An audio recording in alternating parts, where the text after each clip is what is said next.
បើសិនជាគាត់បានប្រើសូឡាថាជាអត់ដាំទេព្រោះបន្លែតម្លៃទាបហើយការចំណាយក៏វាខ្ពស់អញ្ចឹងគាត់បានផលចំណេញទេខ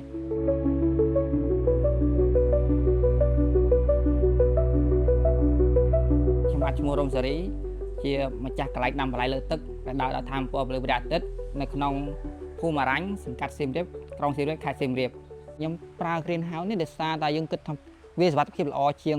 យើងដាំនៅទីវាលទី1ការពារភ្លៀងទី2ការពារការផ្លាស់ប្ដូរបរិយាកាសហើយទី3យើងការពារពីសត្វល្អិតនិងមេរោគផ្សេងៗដែលយើងអត់ប្រើថ្នាំគីមីនៅក្នុងប្រទេសខ្មែររបស់យើងវាក្តៅអញ្ចឹងគឺយើងប្រើកៅស៊ូ UV ដើម្បីការពារអញ្ចឹងក្នុងរោងរបស់យើងវាក្តៅខ្លាំងយើងត្រូវការមានកង្ហារមានចំហាយទឹកដើម្បីឲ្យសីតុណ្ហភាពក្នុងរោងរបស់យើងវាមកជាប្រក្រតីសម្រាប់បន្លែរបស់យើងអាចដាំដុះបានមុនអត់តាមប្រើសូឡាយើងដាំបន្លែលើទឹកយើងពឹងទៅលើភ្លើងទាំងស្រុងដោយសារឧបករណ៍ដែលយើងប្រើហ្នឹងយើងដាំហ្នឹងយើងប្រើឧបករណ៍មានចរន្តភ្លើងមានម៉ាទ័រអញ្ចឹងទៅដល់ពេលដាច់ភ្លើងគឺខូចបន្លែយើងទាំងស្រុងមកខ្ញុំស្គាល់សូឡាហ្នឹងតាម Facebook តាមប្រព័ន្ធបណ្ដាញសង្គមនេះយើងអាចមើលឃើញចង់ដឹងថាប្រើទៅវាយ៉ាងម៉េចរយៈពេលយើងប្រើហ្នឹងបានប៉ុណ្ណាអញ្ចឹងដែរហើយយើងស្រាវជ្រាវទៅយើងឃើញថាសូឡាហ្នឹងគឺយើងអាចយកមកប្រើជំនួសជាមួយនឹងភ្លើងរថបានពេលហ្នឹងយើងអត់ទាន់ចង់បានសូឡាទេយើងចាប់ផ្ដើមរងមើលប្រភពភ្លើងក្រៅពីភ្លើងរថប៉ុន្តែពេលហ្នឹងយើងមើលឲ្យផ្សេងទៅមានម៉ាស៊ីនភ្លើងមានអីដែរប៉ុន្តែយើងមើលទៅវាដូចជាមានបញ្ហាច្រើនអញ្ចឹងយើងចាប់ផ្ដើមសាកទៅមើលលើសូឡាវិញម្ដង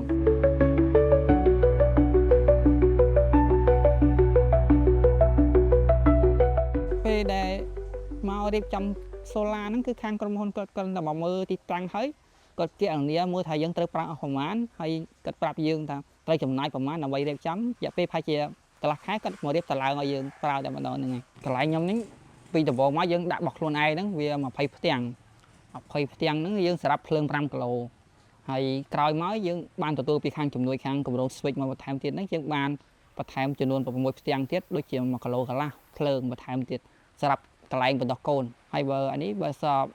យើងអត់មានសូឡាគឺចប់មកអាបន្លែក៏ខូចច្រើនហើយការចំណាយវាច្រើនជាងទៀតហើយឥឡូវបន្លែតម្លៃវារៀងទាបជាងទៀតយើងឈប់ដាំតែម្ដងយើងគិតបារម្ភដែរព្រោះដំបូងយើងចាមានអារម្មណ៍តែភ័យខ្លាចព្រោះអត់ដែរប្រើពេលដែលយើងចាប់ដើមប្រើបាន1ខែ2ខែហើយបើយើងដឹងថាអាហ្នឹងវាជួយបានយើងច្រើនព្រោះចាប់ពីពេលដែលមានពលឺមកគឺយើងមានដឹងតែមានពលឺគឺដល់មានភ្លើងប្រើហើយរហូតដល់ពេលល្ងាចលំមុំថាយើងគ្រប់រយៈពេលដែលយើងសម្រាប់បន្លែរបស់យើងអត់ត្រូវការភ្លើងរត់មកចំណាយបន្ថែមទេហ្នឹងធ្វើឲ្យយើងមានអារម្មណ៍ថាវាសុវត្ថិភាពព្រោះពេលថ្ងៃហ្នឹងតើដាច់ភ្លើងគឺដឹងតែខូចបន្លែរបស់យើងហើយ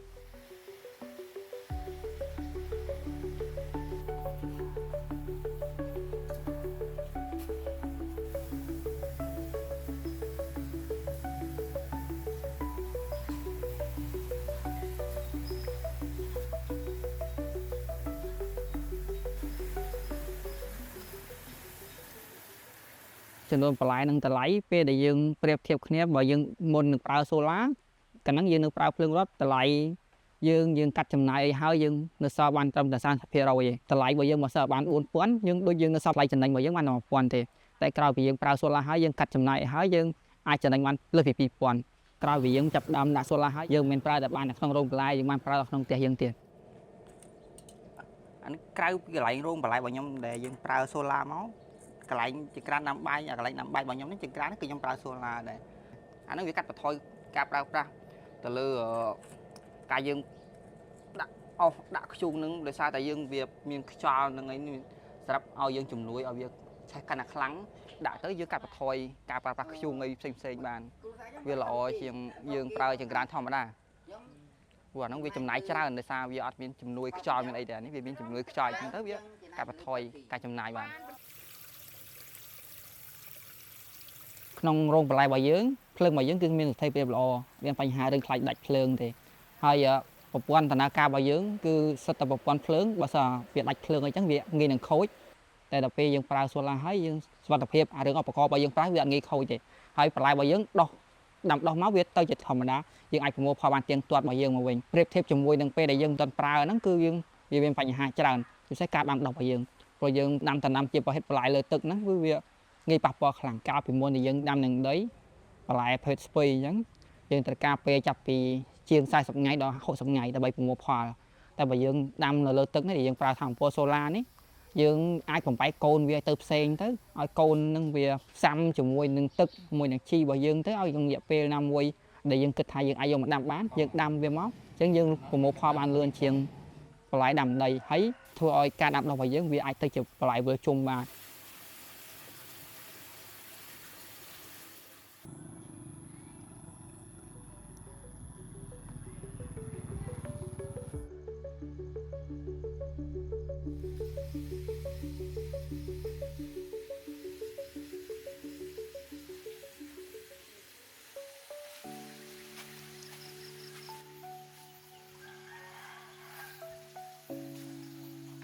បន្លែនេះយើងដាក់ឲ្យអ្នកលក់នៅតាមផ្សារក្នុងភូមិរបស់យើងហ្នឹងគឺ4-5ផ្សារហ្នឹងនៅចិត្តហ្នឹងហើយក្នុងមួយផ្សារហ្នឹងគាត់លក់4-5នាក់អីចឹងទៅយើងឲ្យគាត់ក្នុងម្នាក់ហ្នឹងចាប់ពី1គីឡូទៅ2គីឡូដោយសារយើងឲ្យគាត់លក់តែក្នុងរយៈពេល1ថ្ងៃទេព្រោះតែគាត់លក់លើសច្រើនដល់ទៅ2-3ថ្ងៃវាអាចខូចបន្លែរបស់យើងហើយវាបាត់បង់គុណភាពបន្លែរបស់យើងអញ្ចឹងយើងឲ្យគាត់លក់តែ1ថ្ងៃដើម្បីឲ្យរក្សាគុណភាពបន្លែរបស់យើងវាថ្មីរហូតខ្ញុំយកបន្លែគាត់ហ្នឹងដោយសារបន្លែគាត់ល្អហើយគេចូលចិត្តហូបច្រើនហើយទុកក៏បានយូរអានេះវាស្អាតពេលដាំលើដីវាទុកតាម1ថ្ងៃឬក៏2ថ្ងៃវាអាចរលួយតែនេះត្រឹម1ថ្ងៃ2ថ្ងៃវាខណ្ឌថាវាសពូនវាតែវានៅហូបឆ្ងាញ់ខ្ញុំទិញតាំងពីខ្ញុំទុកមកលក់គាត់យកមកលក់តាមនេះហើយក៏គាត់សួរទៅខ្ញុំយកដាក់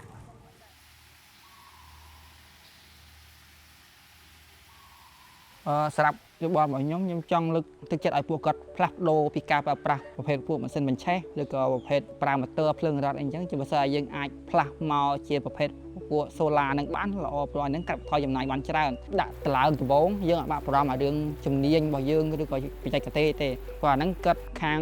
សូឡាហ្នឹងគាត់មានខាងអ្នកបច្ចេកទេសស្រាប់ហើយយើងគ្រាន់តែយើងប្រើទៅគឺបានហើយដូចតែប្រើភ្លើងរ៉ាត់ដែរទេវាមានស្ថិរភាពភ្លើងល្អជាងការចំណាយរបស់យើងធ្វើបើតែវាចំណាយពេលដំបងហ្នឹងវាច្រើនមែនប៉ុន្តែបើយើងគិតពីការចំណាយអារាយទៅលើភ្លើងរ៉ាត់ទៅលើសាំងអីហ្នឹងសរុបមកហើយនឹងការជួសជុលឧបករណ៍ហ្នឹងវាច្រើនជាងការយើងប្រើសូឡាទៀត